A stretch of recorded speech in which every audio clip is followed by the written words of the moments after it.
Out of the Dust by Karen Hesse. Something Sweet from Moonshine.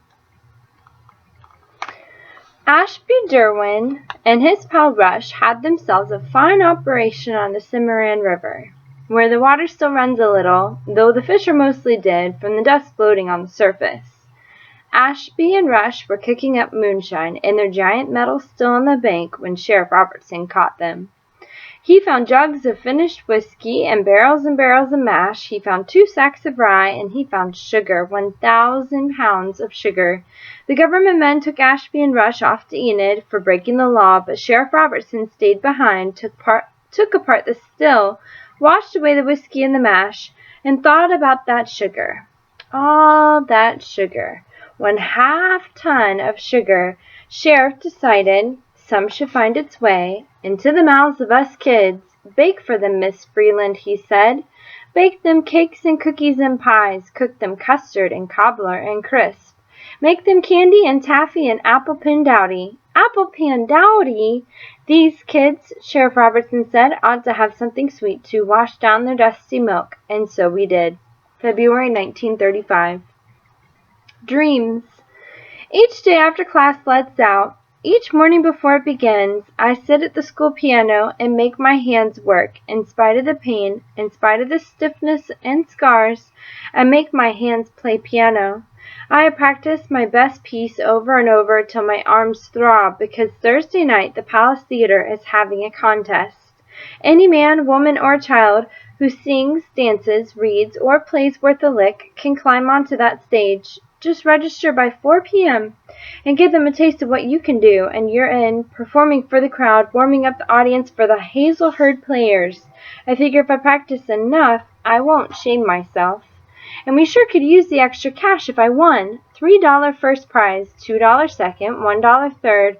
But I don't know if I could win anything, not anymore. It's the playing I want most, the proving I can still do it, without hardly making excuses. I have a hunger for more than food. I have a hunger bigger than Joyce City. I want tongues to tie and eyes to shine at me like they do at Mad Dog Craddock. Of course they never will, not with my hands all scarred up, looking like the earth itself, all parched and rough and cracking. But if I played right enough, maybe they would see past my hands. Maybe they could feel at ease with me again. And maybe then I could feel at ease with myself. February 1935. The competition. I suppose everyone in Joyce City and beyond, all the way to Felt and Keys and even Guyman, came to watch the talent show at the Palace Thursday night. Backstage, we were 17 amateur acts, our wild hearts pounding, our lips sticking to our teeth, our urge to empty ourselves, top and bottom, made a sorry sight in front of the famous Hazel Herd Players. But they were kind to us, helped us with our makeup and our hair, showed us where to stand, how to bow, and the quickest route to the toilet. The audience hummed on the other side of the closed curtain. Ivy Huxford kept peeking out and giving reports of who was there, and how she never saw so many seats filled in the palace, and that she didn't think they could squeeze a rattlesnake into the back, even if you paid full price. The place was so packed. My father told me he'd come once chores were done. I guess he did.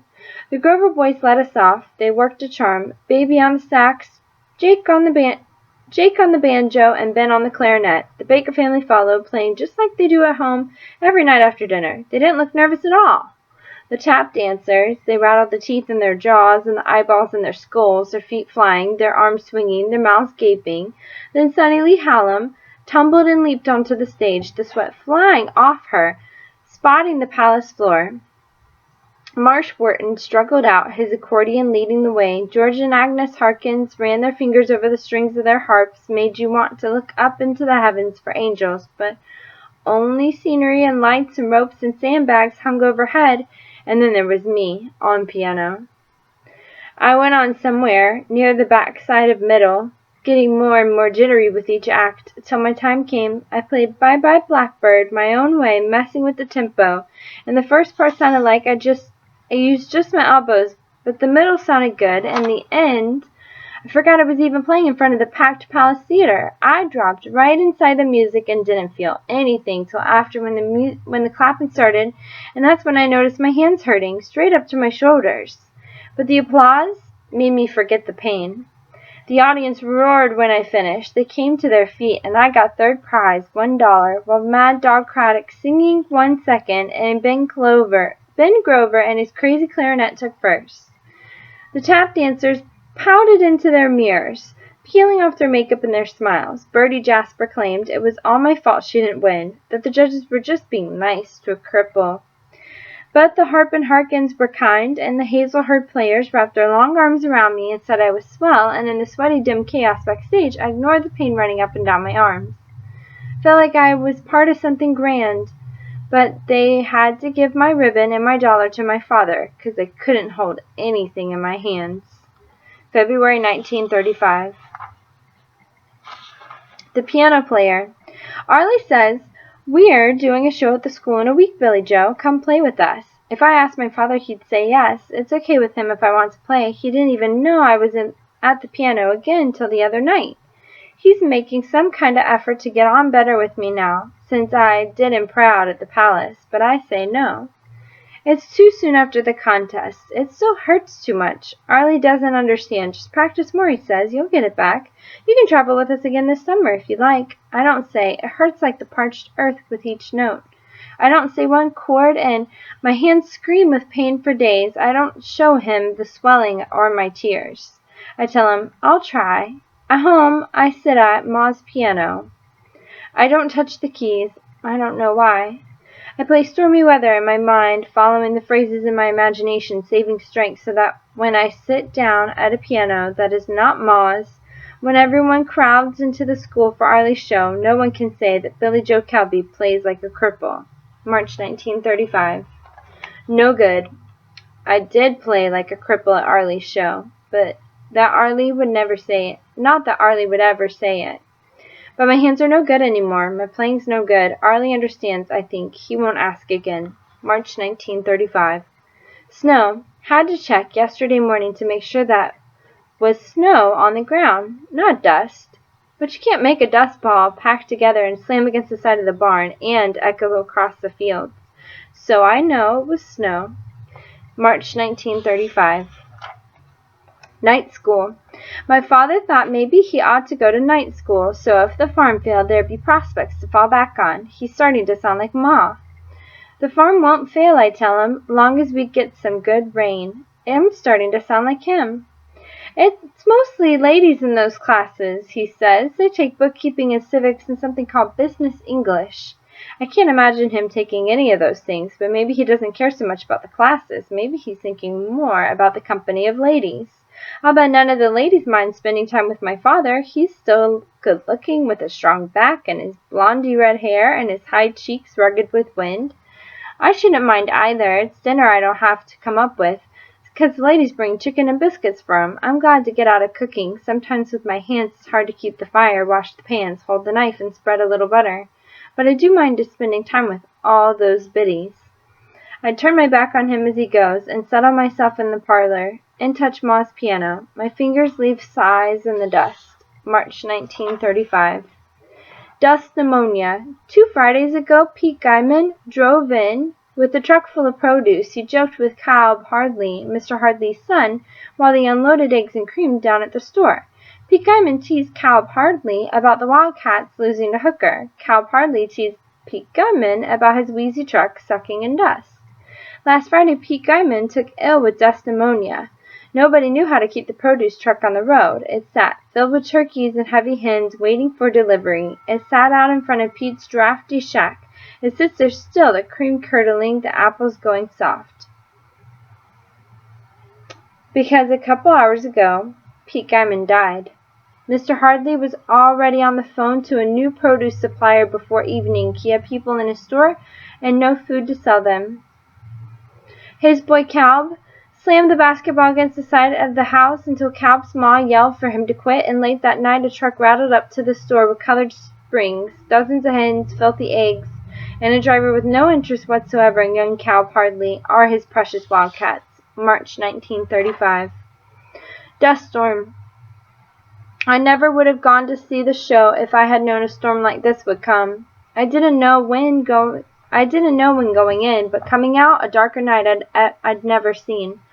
I bumped into a box beside the palace door and scraped my shins, then tripped on something in my path, I don't know what, and walked into a phone pole, bruised my cheek. The first car that I met was sideways in the road, bowed down, my eyes near shut, trying to keep the dust out. I saw its headlights just before I reached them. The driver called me over, and I felt my way, following his voice. He asked me how I kept the road. I feel it with my feet. I shouted over the roaring wind. I walk along the edge.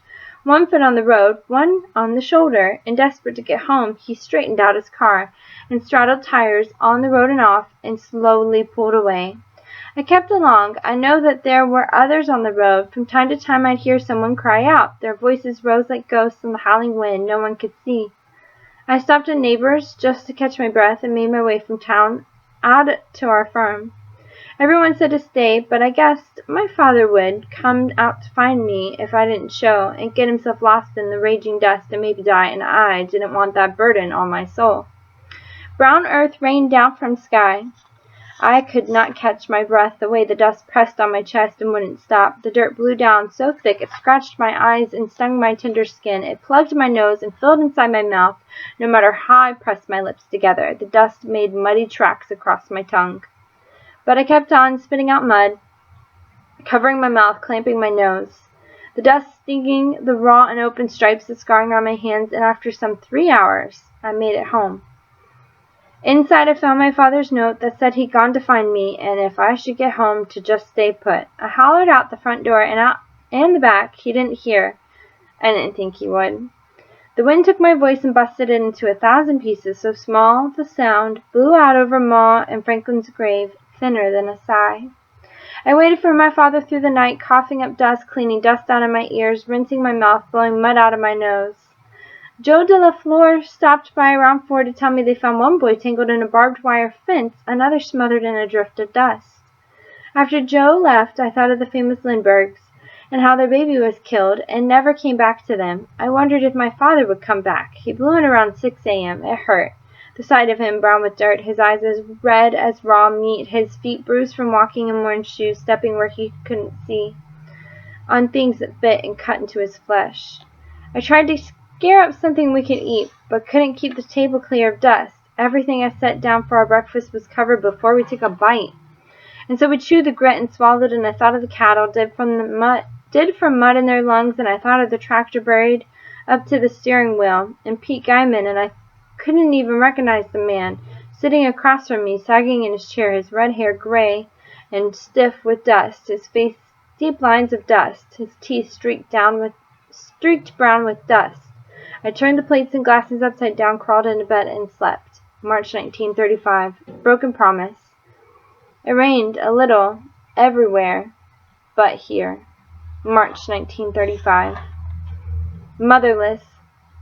If Ma could put her arm across my shoulder sometime, or stroke back my hair, or sing me to sleep, making the soft sounds, the reassuring noises that no matter how brittle and sharp life seemed, no matter how brittle and sharp she seemed, she was still my Ma who loved me, then I think I wouldn't be so eager to go.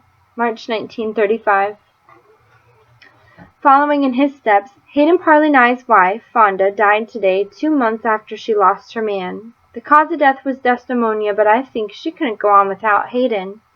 When Ma died, I didn't want to go on either. I don't know. I don't feel the same now, not exactly. Now that I see that one day comes after another, and you get through them one measure at a time, but I'd like to go. Not like Fonda and I. I don't want to die. I just want to go away. Out of the dust. March 1935.